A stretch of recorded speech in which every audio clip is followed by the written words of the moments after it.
नाशिकच्या तपोवन मैदानात महायुतीचा महिला सशक्तीकरण मेळावा सुद्धा पार पडतोय। या मेळाव्याला मुख्यमंत्री शिंदे यांच्यासह दोन्ही उपमुख्यमंत्री सुद्धा उपस्थित राहणार आहेत। विधानसभेआधी सरकारी योजना जनतेपर्यंत पोहोचवण्याचा आता हा महायुतीचा प्रयत्न सुरू असल्याचं पाहायला मिळत आहे। महायुतीचा हा महत्त्वाचा मेळावा आज नाशिकमध्ये होतोय।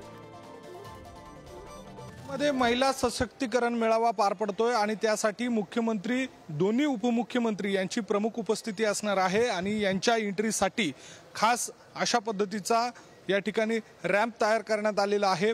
आता सध्याच्या घडीला पोलिसांच्या ज्या पथकाच्या माध्यमातून याची विशेष अशी तपासणी केली जाते। डॉग स्क्वॉड देखील या ठिकाणी आलेले आहेत।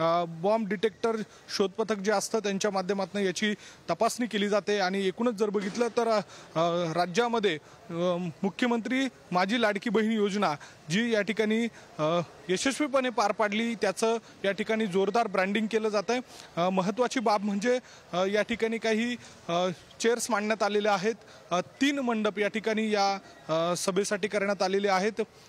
अनेक मंत्री असतील नेते असतील या कार्यक्रमासाठी उपस्थित असणार आहे। मात्र विशेष म्हणजे महत्त्वाची बाब म्हणजे महिलांची उपस्थिती ही लक्षणीय असणार असल्याचं आयोजकांचं म्हणणं आहे। पालकमंत्री दादा भुसे यांच्या माध्यमातून या सगळ्या कार्यक्रमाची पाहणी देखील करण्यात आलेली होती।